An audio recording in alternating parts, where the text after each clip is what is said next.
अच्छा, अब हम केमिकल कोऑर्डिनेशन वाले चैप्टर को स्टार्ट करें।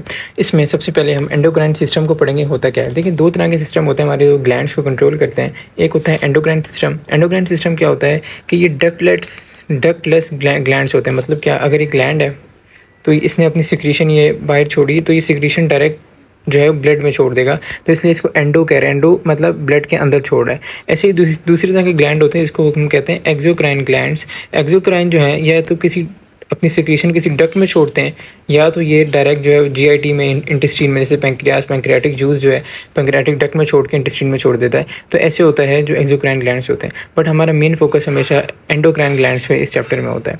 तो डक्टलेस ग्लैंड्स हैं जो जिनकी डक्ट नहीं है, अपने सिक्रीशन डायरेक्ट जो है ब्लड में छोड़ते हैं, सिक्रीट हार्मोन्स और डायरेक्ट जो है ब्लड में जाते हैं। अब 20 डिफरेंट तरह के ग्लैंड्स हमारी बॉडी में मौजूद होते हैं, या आप टिश्यूज़ भी कह सकते हैं, क्योंकि कुछ पैचेस भी होते हैं। स्टमक में कुछ पैच है, हमारे जीआईटी में कुछ पैचेस भी होते हैं जो कि एंडोक्राइन ग्लैंड्स वाला मतलब एंडोक्राइन सिक्रीशंस करे होते हैं।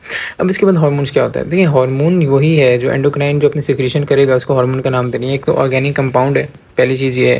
दूसरा क्या है कि सारे हार्मोन स्ट्रक्चरली डिफरेंट होते हैं, एक हार्मोन दूसरे हार्मोन से अलग होगा, प्रोटीन इन नेचर होते हैं, ठीक है। उसके बाद ये ब्लड से टारगेट टिश्यूज में चले जाते हैं। जैसे मैंने बताया है आपको कि जैसे अगर ग्लैंड था एंडोक्राइन ग्लैंड, ये अपनी सिक्रीशन ब्लड में छोड़ेगा, और यहाँ से ब्लड से अगर ये कोई टारगेट टिश्यू था, इसके ऊपर इस ग्लैंड ने एक्ट करना है, तो ये इसके ऊपर जाके एक्ट करेगा, तो ब्लड से टारगेट टिश्यू तक चले जाते हैं।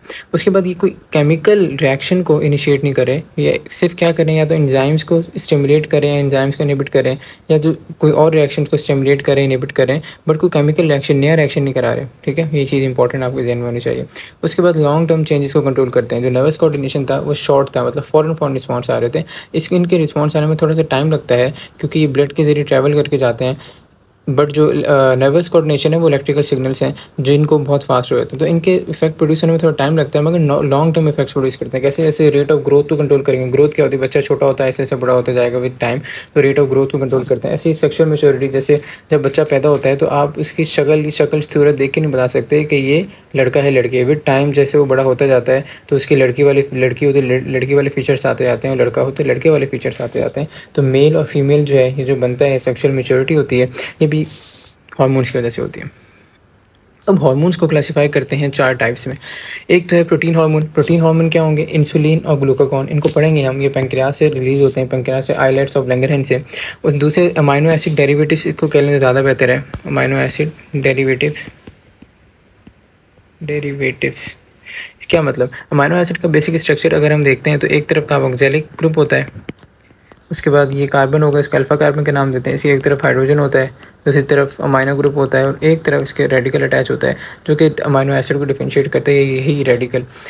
तो अगर तो मिसाल के तौर पर मैं ये हाइड्रोजन हटा दूँ, ये हाइड्रोजन मैंने मिटा दिया, और यहाँ की जगह कोई और कंपाउंड लग जाए, कोई रिंग्स लग जाएँ और बहुत डिफरेंट की तरह के कुछ चेन्स कंपाउंड्स लग जाएँ, तो क्या हुआ, हमने अमाइनो एसिड बेसिक था उसके थोड़ी सी चेंजिंग करके हमने उसमें और चीज़ें ऐड कर दी, तो अमाइनो एसिड ड्राइव हुआ। बेसिक अमाइनो एसिड था, इसलिए अमाइनो एसिड डेरिवेटिव्स कहते हैं। इसमें कौन कौन से आ जाते हैं, थायरोक्सिन आ जाता है, एपिनेफ्रिन आ जाता है, नॉरएपिनेफ्रिन। थर्ड कैटेगरी जो है वो पॉलीपेप्टाइड की है। आपको पता होगा बहुत सारे अमाइनो एसिड को हम जब मिला दें तो उसको हम पॉलीपेप्टाइड प्रोटीन चेन नाम दे रहे होते हैं। तो इसमें क्या आ जाता है, इसमें वेदोप्रेसिन आ जाता है, इसका दूसरा नाम एडीएच है, ठीक है, इसका दूसरा नाम एडीएच है। उसके बाद फोर्थ कैटेगरी है स्टेरॉइड्स की। ये फैट्स की कैटेगरी होती है। स्टेरॉइड का जो बेसिक स्ट्रक्चर है, जिसको स्टेरॉइड न्यूक्लियस कहते हैं, उसमें 3-6 कार्बन रिंग्स होती हैं, और एक जो है वो 5 कार्बन रिंग होती है। इसको स्टेरॉइड न्यूक्लियस कहा जाता है। इसके अंदर एस्ट्रोजन हो गया, प्रोजेस्टेरॉन हो गया, टेस्टोस्टेरॉन, ये तो सारे वो वाले हार्मोन्स हैं जो कि आपके जो है वो जेनाइटल हार्मोन्स हैं। और एक कॉर्टिसोन होता है जिसको एड्रिनल कॉर्टेक्स से रिलीज होते हैं, अभी हम पढ़ेंगे। एक एड्रिनल ग्लैंड किडनी के ऊपर होता है, दोनों किडनी के ऊपर, और इसके भी 2 रीजन्स होते हैं। मैं थोड़ा सा बेसिक बता दूँ, इसको पढ़ना है आगे। तो ये एड्रिनल ग्लैंड है, इसका बाहर वाला रीजन एड्रिनल कॉर्टेक्स कहलाता है, अंदर वाला एड्रिनल मेडुला, जो कि एड्रिनल कॉर्टेक्स से हार्मोन रिलीज होता है कॉर्टिसोन, ये वो वाला हार्मोन है, ये भी स्टेरॉइड कैटेगरी का है। अच्छा, मुझे आपको mechanism of action of hormones का बताना है। Mechanism of action of hormones, ठीक है। इसमें क्या चीज़ है कि 2 तरह के जैसे हार्मोन है, जैसे हमने पढ़ा है प्रोटीन हार्मोन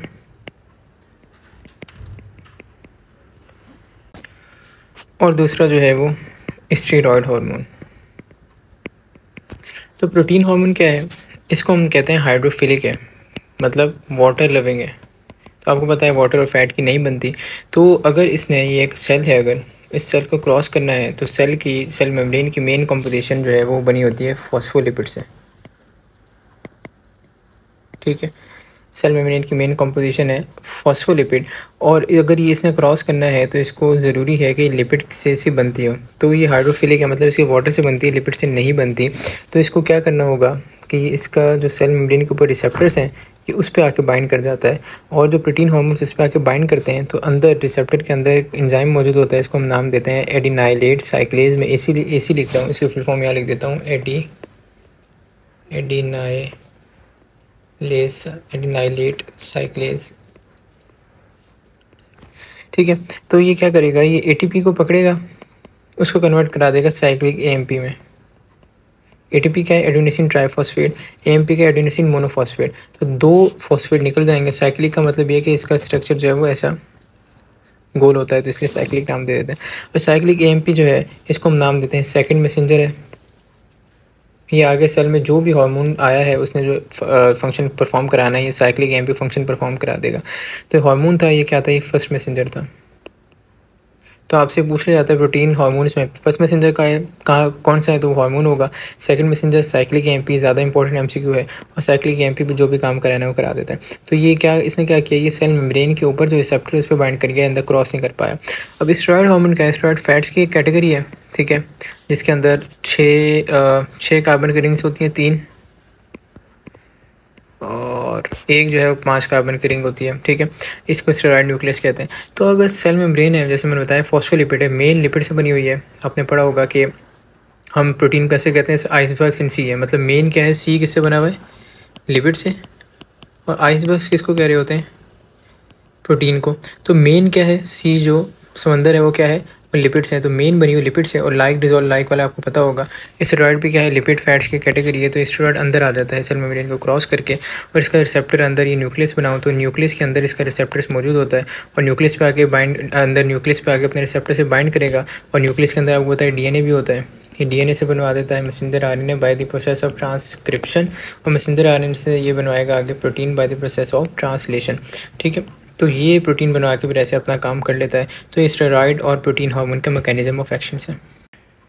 ठीक है, अब हाइपोथैलेमस को हमने पढ़ना है। अब आप कहेंगे हाइपोथैलेमस और नर्वस कोऑर्डिनेशन में था। एक्चुअली हाइपोथैलेमस के अंदर न्यूरो सिक्रेटरी सेल्स होते हैं। ये इंपॉर्टेंट एमसीक्यू बहुत बन सकता है कि ऐसे कौन सा ब्रेन का पार्ट है जो कि नर्वस और केमिकल कोऑर्डिनेशन दोनों में रोल अदा कर रहा है, तो वो हाइपोथैलेमस है। क्यों? क्योंकि इसके न्यूरो का मतलब वही कि ब्रेन से रिलेटेड, और सिक्रेटरी का मतलब कि ये हार्मोन्स रिलीज करता है। तो इसके अंदर न्यूरो सिक्रेटरी सेल्स होते हैं, ब्रेन का भी काम करता है, केमिकल कोऑर्डिनेशन का भी काम करता है, इसलिए इसको न्यूरो सिक्रेटरी सेल्स हैं, और हाइपोथैलेमस को दोनों में इसका रोल परफॉर्म होता है। उसके बाद रिलीज मैनी हार्मोन्स। ठीक है, कौन कौन से हार्मोन, दो तो ये हार्मोन जो है वो मेनली हार्मोन रिलीज करता है। कौन से? एक ऑक्सीटोसिन और दूसरा एडीएच, ये तो हार्मोन रिलीज करता है। होता क्या है, अगर यहाँ पर ऊपर है आपके पास हाइपोथैलेमस, अगर मैं ये बनाऊँ, समझे ये मैंने बना दिया हाइपोथैलेमस, और नीचे हाइपोथैलेमस से, आप ब्रेन के हमने स्ट्रक्चर में पढ़ा है, हाइपोथैलेमस से नीचे अटैच होता है पिट्यूटरी ग्लैंड बाय स्टॉक। ठीक है, तो पिट्यूटरी ग्लैंड के भी 2 लोब्स होते हैं, ये एंटीरियर लोब है, ये पोस्टीरियर लोब है। हाइपोथैलेमस डायरेक्टली 2 हार्मोन रिलीज करता है, एक आ गया ऑक्सीटोसिन और एक आ गया एडीएच। ये रिलीज़ करके स्टोर करा देता है पोस्टीरियर पिट्यूटरी में, और जब ज़रूरत होती है पोस्टीरियर पिट्यूटरी से रिलीज हो जाते हैं। तो बज़ाहिरन तो ये लगता है कि पोस्टीरियर पिट्यूटरी रिलीज़ कर रहा है, बट एक्चुअली इसको बनाया हाइपोथैलेमस ने होता है, और पोस्टीरियर पिट्यूटरी से भी इसके स्टोरेज का काम कर रहा होता है। ठीक है, यही मेंशन है, स्टोर होता है posterior lobe of pituitary gland के। उसके बाद ये कुछ और फैक्टर्स रिलीज़ करता है, इसको रिलीजिंग और इनहिबिटिंग फैक्टर्स कहते हैं। मतलब क्या कि ऐसे फैक्टर्स होते हैं जो और हार्मोन्स को सिक्रीट कराते हैं। ये तो 2 डायरेक्टली हार्मोन्स आ गए ना, ऑक्सीटोसिन एडीएच, बट कुछ रिलीजिंग और इनहिबिटिंग फैक्टर्स हो गए। अब मैं इसको दोबारा बनाऊँगा, दोबारा इसको अगर यहाँ पर ड्रॉ करें, ये हाइपोथैलेमस है, और ये आ गया एंटीरियर पिट्यूटरी और पोस्टीरियर पिट्यूटरी। पोस्टीरियर का तो हम देख चुके हैं, अब एंटीरियर की देखेंगे। हाइपोथैलेमस कुछ रिलीजिंग फैक्टर्स या कुछ इनहिबिटिंग फैक्टर्स रिलीज करके देता है एंटीरियर पिट्यूटरी को। मतलब क्या, एंटीरियर पिट्यूटरी को बताएगा कि ये कुछ हार्मोन्स को रिलीज़ कर दो, और एंटीरियर पिट्यूटरी को बताएगा कुछ हार्मोन को ना रिलीज़ करो। तो ये कुछ फैक्टर्स देता है, डायरेक्टली हार्मोन नहीं बना रहा। तो अब ये कौन से फैक्टर्स हैं, मैं आपको ये चार्ट से दिखाता हूँ। सिंध की बुक में बड़ा अच्छा चार्ट दिया हुआ था, तो मैंने यहाँ पर ये अटैच कर लिया। यहाँ पर देखें, जो हाइपोथैलेमस से सिक्रीट कर रहा है थायरोट्रोपिन रिलीजिंग हार्मोन, ये क्या है, टीआरएच इसकी शॉर्ट फॉर्म है, हाइपोथैलेमस से रिलीज़ होता है, और ये आता है एंटीरियर पिट्यूटरी पर। इसको कहता है कि थायराइड स्टिमुलेटिंग हार्मोन बना दो, टीएसएच जिसका नाम है। और thyroid stimulating hormone thyroid gland के ऊपर जाता है, और वहाँ से थायराइड ग्लैंड की सिक्रीशन कराता है, जो कि हम थायराइड ग्लैंड को अलग से पढ़ेंगे, देखेंगे। ठीक है। सिमिलरली ये कॉर्टिकोट्रोपिन रिलीजिंग हार्मोन जिसको CRH कहते हैं वो भी रिलीज़ कराता है, जो कहाँ जाता है, जो हमारे पास एड्रिनल ग्लैंड के पास जाता है और वहाँ जाके कॉर्टिकोट्रोपिन रिलीजिंग हार्मोन रिलीज़ कराता है, जो कि पिट्यूटरी के पास जाके एड्रीनोकॉर्टिकोट्रोपिन हार्मोन रिलीज़ कराता है। वैसे ही जो मैंने बताया क्या है, रिलीजिंग फैक्टर है, ये एड्रीनल पिट्यूटरी ग्लैंड को कह रहा है कि आप एड्रीनोकॉर्टिकोट्रोपिन हार्मोन बना दो। ये एड्रीनल कॉर्टिकोट्रोपिन हार्मोन ये जाएगा हमारे पास एड्रीनल ग्लैंड के पास और वहाँ से डिफरेंट जो है हार्मोन्स को सिक्रीट कराएगा, जो कि हम एड्रीनल ग्लैंड में अलग से पढ़ेंगे। सिमिलरली गोनाडोट्रोपिन रिलीजिंग हार्मोन है जो कि आया हाइपोथैलेमस से नीचे एंटीरियर पिट्यूटरी के पास आएगा। एंटीरियर पिट्यूटरी को कहेगा कि FSH और LH बनवा दो। ठीक है, ये किसी और ग्लैंड के पास नहीं जा रहा, बस इसको डायरेक्ट सिग्नल दे रहा है कि FSH LH बना दो। इनके अलग अलग फंक्शंस हैं मेल और फीमेल में, तो हम उसको भी एक नज़र देखेंगे। सिमिलरली ये growth hormone releasing hormone release करा रहा है और ये क्या कर रहा है कि stimulate the release of growth hormone from anterior pituitary. तो ये भी क्या है, ये डायरेक्टली एंटीरियर पिट्यूटरी पे एक्ट करके उसको कह रहा है ग्रोथ हार्मोन बना दो, किसी और ग्लैंड पे नहीं जा रहा।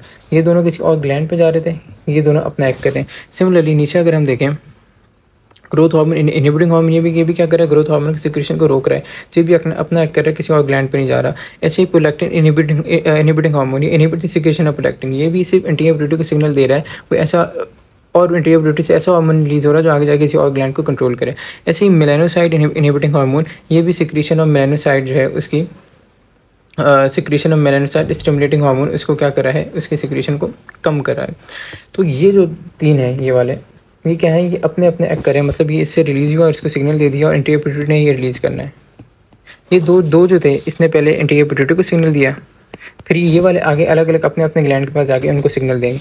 ऐसे ही सिमिलरली जो मेलानोसाइट इनहिबिटिंग हार्मोन है, ये secretion of melanocyte stimulating hormone को इनहिबिट कर रहा है। तो इससे क्या होगा कि जो मेलानोसाइट स्टिमुलेटिंग हार्मोन क्या है, मेलानोसाइट्स के पास जाएंगे जो कि सेल्स होते हैं हमारी बॉडी में डिफरेंट लोकेशंस पर, और वो मेलानिन को प्रोड्यूस करते हैं जो कि स्किन को डार्क करता है। तो ये भी एक्चुअली किसी और चीज़ को कंट्रोल कर रहा है।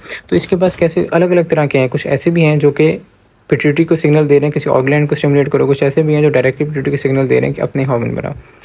तो यहाँ पर ये चीज़ है, तो यहाँ पर ये मेंशन है कि ये रिलीजिंग और इनहिबिटिंग फैक्टर्स को भी रिलीज़ करता है, जो कि रेगुलेट क्या करते हैं। यहाँ एग्जांपल दी हुई है जो हम देख चुके हैं नीचे, ये और एग्जांपल वही है, और प्रोलैक्टिन हार्मोन जो प्रोलैक्टिन इनहिबिटिंग हार्मोन और एग्जांपल हम देख चुके हैं एक्चुअली। तो वही सारी चीज़ें हैं। अब पिट्यूटरी ग्लैंड को हम एक नज़र देखेंगे, तो हमने हाइपोथैलेमस के देख लिया कि रिलीजिंग और इनहिबिटिंग फैक्टर्स रिलीज़ कर रहा है जो कि पिट्यूटरी पे जाके एक्ट करेंगे, और पिट्यूटरी को या तो ऐसे पिट्यूटरी से हार्मोन रिलीज़ कराएंगे जो कि किसी और ग्लैंड पे जाके एक्ट करें, या तो पिट्यूटरी से डायरेक्टली हार्मोन रिलीज़ करा देंगे। अब उन्हीं चीज़ों को हमने यहाँ पर पिट्यूटरी में देखना है। पिट्यूटरी का दूसरा नाम क्या है, हाइपोफाइसिस सेरेब्राई, 0.5 ग्राम का होता है और अटैच टू हाइपोथैलेमस बाय फंडुलम, मतलब एक डंडी नुमा स्ट्रक्चर से हाइपोथैलेमस से अटैच होता है। ये तो चीज़ होगी बेसिक से। अब इसके पिट्यूटरी के लोब्स होते हैं, मेनली 2 लोब्स होते हैं, ये एंटीरियर ये पोस्टीरियर। अब कुछ बुक्स में मेंशन है कि मीडियन लोब, बट आपके लेवल पे मीडियन लोब का बहुत डिस्कस नहीं किया जाता, बट कुछ बुक्स में मेंशन है तो कर लेंगे। तो बीच में एक मीडियन लोब है और ये एंटीरियर है, ये पोस्टीरियर है। ठीक है, एंटीरियर लोब को एडिनो हाइपोफाइसिस भी कहते हैं, एडिनो हाइपोफाइसिस। ठीक है, तो इसी को मास्टर ग्लैंड भी कह रहे होते हैं। ये 2 तरह के हार्मोन रिलीज करते हैं, वही जो बात मैं आपको बता रहा था। एक प्राइमरी हार्मोन होंगे, एक ट्रोपिक हार्मोन होंगे। प्राइमरी हार्मोन क्या है, चलें पहले ट्रोपिक देखेंगे। ट्रोपिक हार्मोन क्या है, ये रिलीज होंगे बाय ग्लैंड और एक्ट करेंगे अदर ग्लैंड से। क्या मतलब, ये वाले हार्मोन्स हैं, जैसे थायरोटोपिन रिलीजिंग हार्मोन हाइपोथैलेमस से रिलीज हुआ और ये आया पिट्यूटरी के पास, इसने पिट्यूटरी को कहा कि थायराइड स्टिमुलेटिंग हार्मोन बनाओ, और ये थायराइड स्टिमुलेटिंग हार्मोन थायराइड के पास जाएगा। ऐसे ही ये वाला कॉर्टिकोट्रोपिन रिलीजिंग हार्मोन ये रिलीज कराएगा एड्रीनोकॉर्टिकोट्रोपिन हार्मोन, ये एड्रीनल कॉर्टेक्स पे एड्रीनल ग्लैंड के पास जाएगा।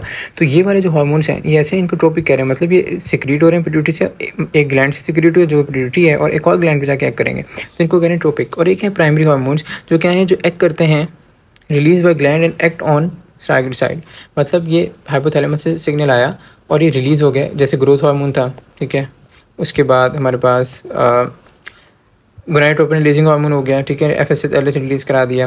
ग्रोथ हार्मोन हो गया हमारे पास, ग्रोथ हार्मोन इनहिबिटिंग हार्मोन हो गया, प्रोलैक्टिन इनहिबिटिंग हार्मोन। तो ये क्या है, ये सारे प्राइमरी हार्मोन्स में आ जाएंगे। ठीक है, तो 2 तरह के हार्मोन रिलीज़ कर रहे हैं, तो इनको हमने कैटेगरी देख ली थी, हम नाम भी हमने देख लिया। अब यहाँ पर अलग से भी मेंशन है सोमैटोट्रोपिक हार्मोन या ग्रोथ हार्मोन, एक ही चीज़ है, दोनों के ऑल्टरनेट नेम है। ये कैसे रिलीज़ होता है, ग्रोथ हार्मोन रिलीजिंग हार्मोन आता है हाइपोथैलेमस से, हमने देखा था, जो कि आके पिट्यूटरी को कहता है ग्रोथ हार्मोन रिलीज़ करो। इसको सोमैटोट्रोपिन रिलीजिंग हार्मोन भी नाम दे रहे थे, ग्रोथ हार्मोन रिलीजिंग हार्मोन का। इसका फंक्शन क्या है, ग्रोथ नाम ही बता रहा है, प्रमोट करके ग्रोथ को।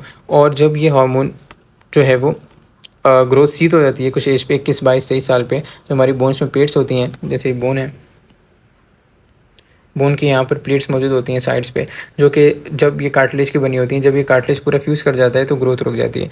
तब जब ये ग्रोथ रुक जाएगी 21-22 साल की एज में, तो प्रोटीन सिंथेसिस को ये प्रमोट करेगा ग्रोथ हार्मोन।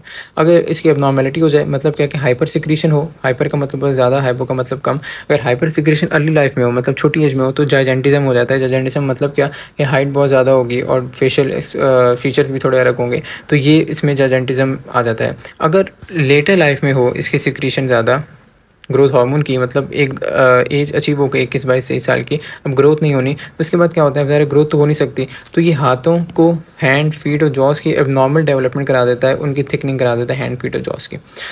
अगर हाइपोसिक्रीशन देखें ग्रोथ हार्मोन की, तो इसमें क्या होगा, इसने क्या करानी ग्रोथ, तो अर्ली लाइफ में होगी तो डॉर्फिज्म, मतलब क्या, बच्चे छोटे रह जाएंगे, हाइट छोटी रह जाएगी, और lake of thyroid, adrenal gland के हार्मोन्स भी अगर लेट लाइफ में हो तो उनकी हार्मोन्स को भी थोड़ा बहुत इफेक्ट कर रहा होता है। मेनली डॉर्फिज्म की बात है, ठीक है। तो ये तो इसकी एबनॉर्मेलिटी भी हो गई। सिमिलरली ये दूसरा हार्मोन क्या रिलीज़ करता है, थायराइड स्टिमुलेटिंग हार्मोन, और हाइपोथैलेमस से सिक्रीशन आ रहा था थायराइड रिलीजिंग हार्मोन, जो कि इसको स्टिमुलेट कर रहा था, थायराइड स्टिमुलेटिंग हार्मोन ये जाएगा इसके बाद थायराइड ग्लैंड के पास। तो ये कौन सा हो गया, ट्रोपिक हार्मोन हो गया। तो ये TSH रिलीज़ करता है, एक्ट करता है कहाँ पर, थायराइड के पास, और वहाँ पर थायरोक्सिन के लेवल्स को बढ़ा देता है। थायराइड में अलग से पढ़ेंगे इसको। अगर रिलीज़ जो है increase release in period of development और ग्रोथ के, ये ज़्यादा होता है, ग्रोथ और डेवलपमेंट में इसका काम होता है। अब ये थायराइड पे आगे क्या काम कर रहा है, तो थायराइड के नंबर ऑफ सेल भी बढ़ा रहा है, और थायराइड की जो अपने थायराइड ने आगे हार्मोन्स रिलीज़ करने हैं उसकी भी एक्टिविटी को बढ़ा रहा है। तो ये दो बेसिक से फंक्शन है, ऐसे जितना इंपॉर्टेंट नहीं है, बस हार्मोन्स कौन से कहाँ से रिलीज़ हो रहे हैं, तो ये चीज़ ज़्यादा आपको इंपॉर्टेंट आनी चाहिए। उसके बाद एड्रीनोकॉर्टिकोट्रोपिक हार्मोन, ये भी क्या है, ये भी एक ट्रोपिक हार्मोन है। ये कॉर्टिकोट्रोफिन रिलीजिंग हार्मोन हाइपोथैलेमस से आ रहा था, और ये इसको सिक्रीट करा रहा है, और ये जाएगा कहाँ पर, एड्रीनल ग्लैंड के पास, ठीक है। एड्रिनल कॉर्टिकोट्रोपिक हार्मोन कहाँ एक्ट करता है, एड्रिनल कॉर्टेक्स पे। अब मैं ये बता देता हूँ, एड्रिनल ग्लैंड के दो हिस्से होते हैं, अंदर वाला एड्रिनल मेडुला और बाहर वाला एड्रिनल कॉर्टेक्स। तो बाहर वाले एड्रिनल ग्लैंड पे एक्ट करेगा, ये हमने पढ़ना भी है। और वो क्या सिक्रीट करते हैं, कॉर्टिकोस्टेरॉइड से सिक्रीट करते हैं। कॉर्टिको का मतलब वही एड्रिनल कॉर्टेक्स है, और स्टेरॉइड ही नेचर होते हैं जो हार्मोन्स एड्रिनल कॉर्टेक्स से रिलीज होते हैं, तो वो इसलिए इनको कॉर्टिकोस्टेरॉइड्स नाम देते हैं। उसके बाद प्रोलैक्टिन है। प्रोलैक्टिन क्या करता है कि मेमोरी ग्लैंड्स को स्टिमुलेट करता है ताकि वो मिल्क को प्रोड्यूस करें। उसके बाद एफएसएच क्या करेगा, एफएसएच करेगा कि ओवेरियन फॉलिकल्स को ग्रो कराएगा, और स्पर्म प्रोडक्शन के बाद तो समझ आ गई होगी आपको। ओवेरियन फॉलिकल्स क्या होते हैं, हम जो फीमेल होती है उसके बर्थ के टाइम बहुत सारे उसके ओवरी में प्राइमोडियल फॉलिकल मौजूद होते हैं। प्राइमोडियल फॉलिकल ये आगे जाके अल्टीमेटली ग्राफियन फॉलिकल में कन्वर्ट हो जाते हैं, जिससे बाद में फिर एग रिलीज होता है। तो ये ओवेरियन फॉलिकल्स ये हैं, ये एफएसएच इनकी मेचुरेशन में हेल्प करता है। उसके बाद एलएच क्या, ये ओव्यूलेशन कराता है, मतलब क्या है, ग्राफियन फॉलिकल से एग को बाहर निकालना एलएच का काम है। और उसके बाद ये एस्ट्रोजन को भी प्रोड्यूस कराता है ओवरी से। ये सारे रिप्रोडक्शन में हम बहुत अच्छी तरह पढ़ते हैं। अच्छा, अगर तो मीडियन लोब की बात करें, जैसे मैंने बताया आपको कि पिट्यूटरी ग्लैंड के लोब्स होते हैं, दो मेन लोब्स होते हैं, एक इंटीरियर पोस्टीरियर। बीच में कुछ बुक्स में मेंशन है मीडियन लोब भी होता है बट आपके लेवल पे जो है वो इसको किसी बुक्स में पढ़ाया जाता है, किसी में नहीं। तो मीडियन लोब में कौन सा हार्मोन रिलीज होता है, मेलानिन-4 रिलीजिंग हार्मोन, ठीक है। ये क्या करता है, मेलानोसाइट को स्टिमुलेट करता है ताकि मेलानिन प्रोड्यूस कर दे। मेलानोसाइट सेल्स हैं एक तरह के, मेलानिन-4 रिलीजिंग हार्मोन इनको स्टिमुलेट करेगा और वो मेलानिन प्रोड्यूस कर देंगे। और मेलानिन क्या है, मेलानिन एक डार्क पिगमेंट है, जो कि जितने भी ऐसे लोग हैं इनका कलर डार्क कंप्लेक्शन होता है, इनमें मेलानिन ज़्यादा होता है। तो ये नेचुरल सन ब्लॉकर इसलिए इसको कहते हैं, ठीक है। और इसकी इनहिबिशन जो है वो कंट्रोल होती है हाइपोथैलेमस से। हाइपोथैलेमस ऐसी चीज़ें सिक्रीट कर सकता है जो इसको इनहिबिट करे। अच्छा, अगर सनलाइट ज़्यादा हो तो जो मेलानोसाइट स्टिमुलेटिंग हार्मोन है ज़्यादा प्रोड्यूस होता है, मेलानिन ज़्यादा प्रोड्यूस होता है, तो इसीलिए आप जो धूप में रहने से काले हो जाते हैं। उसके बाद अगर हाइपर सिक्रीशन हो, अगर ज़्यादा हाइपर सिक्रीशन हो तो किन स्टेज में होती है हाइपर सिक्रीशन, प्रेगनेंसी में होती है, उसके बाद एडिसन डिजीज़ में होती है, एक्सेसिव सनलाइट में होती है। तो इन चीज़ों में इनकी जो है वो हाइपर सिक्रीशन हो रही होती है। एडिसन डिजीज़ जो है ये एड्रिनल इनसफिशेंसी है, मतलब एड्रिनल ग्लैंड जो है अपने हार्मोन्स प्रोड्यूस नहीं कर रहा होता, और एड्रिनल ग्लैंड्स के हार्मोन्स हैं एल्डोस्टेरोन, कोर्टिसोल वगैरह प्रोड्यूस नहीं होंगे। और ये हमने जो एडिसन डिजीज़ है ये डिटेल में पढ़ी भी है, हम इसी चैप्टर में आगे पढ़ेंगे अच्छी तरह, तो इसकी डिटेल है। बट एड्रिनल ग्लैंड से रिलेटेड है, एड्रिनल ग्लैंड की इनसफिशेंसी अपने हार्मोन्स प्रोड्यूस नहीं करेगा, एड्रिनल ग्लैंड के जो हार्मोन उनके जो फंक्शन है वो फंक्शन परफॉर्म नहीं होंगे, सबको डिटेल में पढ़ लेंगे। उसके बाद ये क्या करेगा, ज़ाहिर मैंने बताया डार्क स्किन ये कॉज करता है, ठीक है। अब आगे पोस्टीरियर लोब जो सबसे पिछला लोब है पिट्यूटरी ग्लैंड का, इसको कहते हैं न्यूरोहाइपोफाइसिस। न्यूरोहाइपोफाइसिस का दूसरा नाम है हाइपोफाइसिस, हाइपोफाइसिस, इसको एडिनो हाइपोफाइसिस कह रहे थे, इसको न्यूरो हाइपोफाइसिस। ठीक है, इसमें 2 हार्मोन सीरीज होते हैं, एक एडीएच और दूसरा ऑक्सीटोसिन। तो एक चीज़ जो यहाँ पर आपको ध्यान में रखनी है वो ये है कि ये इसके अपने हार्मोन्स नहीं है। इसके ऊपर हाइपोथैलेमस होता है, हाइपोथैलेमस नीचे कनेक्टेड होता है एक स्टॉक के ज़रिए, ठीक है, जिसको इन्फंडिबुलम कहते हैं, और नीचे पिट्यूटरी ग्लैंड होता है। तो ये पिट्यूटरी ग्लैंड जो है वो ऐसा कुछ है, ये एंटीरियर लोब, पोस्टीरियर लोब। तो हाइपोथैलेमस अपनी सिक्रीशन को जो ईडीएच और ऑक्सीटोसिन है ये डाल देता है पोस्टीरियर लोब में, और पोस्टीरियर लोब से भी निकलती है। तो एक्चुअली सिक्रीशन हाइपोथैलेमस की होती है। तो ईडीएच हाइपोथैलेमस में बनाया, स्टोर हुआ और पोस्टीरियर लोब में, ऐसे ही ऑक्सीटोसिन हाइपोथैलेमस में बनाया और स्टोर हुआ ये पोस्टीरियर लोब में। तो सबसे पहले हमने पढ़ना है एडीएच को। एडीएच क्या करता है, वाटर की रीअब्जॉर्प्शन कराता है किडनी से, मतलब वाटर को यूरिन आउट होने से रोकेगा। तो इससे क्या होगा कि ब्लड वॉल्यूम बढ़ जाएगा, ज़्यादा वाटर जब अंदर आएगा ब्लड वॉल्यूम में बढ़ जाएगा, उससे ब्लड प्रेशर बढ़ जाएगा, नॉट कम होगा, ये ब्लड प्रेशर बढ़ जाएगा, ऊपर की तरफ एरो होगा। क्यों? क्योंकि देखें जब वॉल्यूम बढ़ेगा तो उससे प्रेशर भी बढ़ेगा, तो इसलिए ब्लड प्रेशर बढ़ जाता है एडीएच की मदद से। ठीक है, अच्छा भाई, तो जो ऑस्मोटिक प्रेशर है वो भी बढ़ाएगा ये, ठीक है, ऑस्मोटिक प्रेशर भी बढ़ाएगा। अब होता ये है कि इसके स्टिमुलस क्या है, इसके स्टिमुलस होते हैं लो ब्लड प्रेशर, मतलब जब ब्लड प्रेशर, मैं यहाँ नीचे मेंशन करता हूँ, जब ब्लड प्रेशर कम होता है, या आप कह लें ब्लड वॉल्यूम कम है, या आप कह लें कि ऑस्मोटिक प्रेशर कम है, ऑस्मोटिक प्रेशर कम है, ठीक है। ऑस्मोटिक प्रेशर क्या है, वो प्रेशर जो वाटर की मदद से लग रहा है, ब्लड वॉल्यूम है, ठीक है, और ब्लड प्रेशर कम है, ये इसकी स्टिमुलस है, इसको स्टिमुलेट करते हैं और रिलीज़ होता है। फिर रिलीज़ होकर क्या करेगा कि ज़्यादा से ज़्यादा वाटर को किडनीज में रीअब्जॉर्ब कराएगा, और वाटर रीअब्जॉर्ब होगा तो ऑस्मोटिक प्रेशर भी बढ़ जाएगा, ब्लड वॉल्यूम भी बढ़ जाएगा, ब्लड प्रेशर भी बढ़ जाएगा, ठीक है। तो ये इसके स्टिमुलस हैं। ऑस्मो रिसेप्टर्स जो है, जो कि ऐसे रिसेप्टर जो पानी, ऑस्मो कवर्ड पानी के लिए होता है, जो डिटेक्ट करते हैं वाटर की अमाउंट को, वो डिटेक्ट करते हैं इसके वाटर कम है तो फिर डिटेक्ट करेंगे, एडीएच को रिलीज़ कराएंगे, ठीक है। जब ऑस्मो रिसेप्टर डिटेक्ट कर लेंगे, सिग्नल करते हैं हाइपोथैलेमस को, ज़ाहिर है मैंने बताया हाइपोथैलेमस बनाता है, हाइपोथैलेमस पिट्यूटरी में रिलीज़ कर देगा और वहाँ से आगे रिलीज़ हो जाएगा। ये एच2 रीअब्जॉर्प्शन बढ़ाएगा नेफ्रॉन में, किडनी का जो बेसिक यूनिट है उसको नेफ्रॉन कहते हैं। अब इसकी एक डिजीज़ है जिसको डायबिटीज़ इंस्पाइटस कहते हैं। ये क्या है कि ये हार्मोन की लेक हो जाती है, हार्मोन कम प्रोड्यूस होता है, जिसकी वजह से क्या होगा, या आप खुद वैसे भी सोच सकते हैं कि जब वाटर रीअब्जॉर्ब, इसका काम था वाटर को रीअब्जॉर्ब कराना, तो ये हार्मोन जब कम होगा तो वाटर रीअब्जॉर्ब नहीं होगा, जब वाटर रीअब्जॉर्ब नहीं होगा सारा यूरिन में चला जाएगा, और यूरिन में जाएगा तो यूरिन क्या हो जाएगा, डाइल्यूट यूरिन हो जाएगा। जब वाटर यूरिन में निकल गया तो आपको प्यास ज़्यादा लगेगी, ज़्यादा आपको पानी तो चाहिए ना, तो थर्स्ट बढ़ जाएगी। उसके बाद अगला हार्मोन ऑक्सीटोसिन, ये भी हाइपोथैलेमस रिलीज़ कर रहा है, पोस्टीरियर पे स्टोर हो रहा है। इसकी फंक्शन क्या है, डिस्टेंशन ऑफ सर्विक्स। जब बच्चा पैदा होना होता है तो सर्विक्स जो है वजाना के ऊपर वाला पार्ट वो डिस्टेंड करता है, वो थोड़ा फैलता है ताकि बच्चे की डिलीवरी आसानी से हो जाए, ठीक है। रिप्रोडक्शन में सारी चीज़ें पढ़ी हमने, सर्विक्स पढ़ा है, फिर यूट्रस ऊपर सारी चीज़ें पढ़ी हुई हैं। उसके बाद क्या करेगा, लेवल ऑफ प्रोजेस्टेरॉन जब कम होता है, ठीक है, तब ये रिलीज होता है। क्या मतलब, आपको पता है कि प्रेगनेंसी के एंड पे तो क्या होगा, जब प्रेगनेंसी हो रही होगी, जब बच्चा पैदा होने वाला होगा, तो उस टाइम लेवल ऑफ प्रोजेस्टेरॉन क्या हो जाएंगे, कम हो जाएंगे। बर्थ का टाइम आ गया तो ये इस टाइम रिलीज हो जाएगा। उसके बाद बर्थ के टाइम वही है, कॉन्ट्रैक्ट करता है यूट्रस को, डायलेट करता है सर्विक्स को, और सकलिंग ऑफ मिल्क, ये भी एक फंक्शन है कि जब बच्चा माँ के सकल करता है मिल्क को, तो मदर की मिल्क को सक करता है, तो ये हार्मोन जो है ये उसमें भी अपना रोल प्ले करता है। तो क्या फंक्शन होगा इसके, डायलेट कर रहा है सर्विस को, उसके बाद जो है वो यूट्रस को भी कॉन्ट्रैक्ट कर रहा है बच्चे पैदा होने के टाइम, और सकलिंग ऑफ मिल्क के टाइम भी ये प्रोड्यूस होता है, और जो प्रोजेस्टेरॉन की लेवल कम हो तब ये रिलीज़ होता है, ठीक है। तो ये चीज़ें हो गई पोस्टीरियर पिट्यूटरी के बारे में। उसके बाद हार्मोन्स ऑफ जीआई है। इसके अंदर पहला हार्मोन हमने पढ़ना है गैस्ट्रिन, और दूसरा हार्मोन पढ़ना है हमने सिक्रेटिन। पर थोड़ी सी बातें इसकी देखनी है। गैस्ट्रिन क्या है, ये आपको वर्ड से बता रहा होगा, गैस्ट्रिक का वर्ड हम स्टमक के लिए यूज़ करते हैं, तो वहीं से रिलीज़ होता है म्यूकोजा और pyloric region of stomach. Stomach के कुछ रीजन्स होते हैं, मैंने डायग्राम अटैच की है, ये स्टमक का है। सबसे पहले रीजन जहाँ स्टमक स्टार्ट होता है वो कार्डिया होता है, उसके बाद आता है फंडस, बॉडी, फिर एंट्रम भी होता है यहाँ पर, और एट दी एंड जहाँ स्टमक ड्यूडेनम में ओपन होगा वो पाइलोरस कहलाता है। तो जो पाइलोरस रीजन का म्यूकोजा है, म्यूकोजा का मतलब क्या है कि स्टमक के अंदर कुछ ऐसी लेयर्स मौजूद होती हैं जो कि क्या करती हैं कि जो स्टमक के अंदर, क्योंकि एसिडिक इन्वायरमेंट है, तो एसिडिक इन्वायरमेंट स्टमक की अपनी वॉल को भी ख़राब कर सकता है, तो उसको अपनी वॉल को प्रोटेक्ट करने के लिए लेयर्स मौजूद होती हैं। तो म्यूकोजा से रिलीज़ होता है स्टमक के पाइलोरिक रीजन से, और कहाँ एक्ट करता है, गैस्ट्रिक ग्लैंड्स पे एक्ट करता है ताकि गैस्ट्रिक जूस प्रोड्यूस हो। गैस्ट्रिक जूस में हमारे पास डिफरेंट एंजाइम्स और हमारे पास ऐसी चीज़ें होती हैं जो कि प्रोटीन को डाइजेस्ट कराती हैं। ये हम डाइजेशन के चैप्टर में बहुत अच्छी तरह पढ़ते हैं। एंजाइम्स होते हैं, पेप्सिनोजन होगा, उसके बाद HCl वगैरह सारी चीज़ें होंगी जो कि प्रोटीन को डाइजेस्ट कराएंगे। उसके बाद under the influence of protein he produce होगा, ज़ाहिर है स्टमक में प्रोटीन आएगी तो ये चीज़ प्रोड्यूस होगी ताकि प्रोटीन को डाइजेस्ट कराया जाए। उसके बाद अगला हार्मोन है जो कि सिक्रेटिन है, ये रिलीज़ होता है डिओडिनम से, ठीक है, जो स्मॉल इंटेस्टाइन का पहला पार्ट है।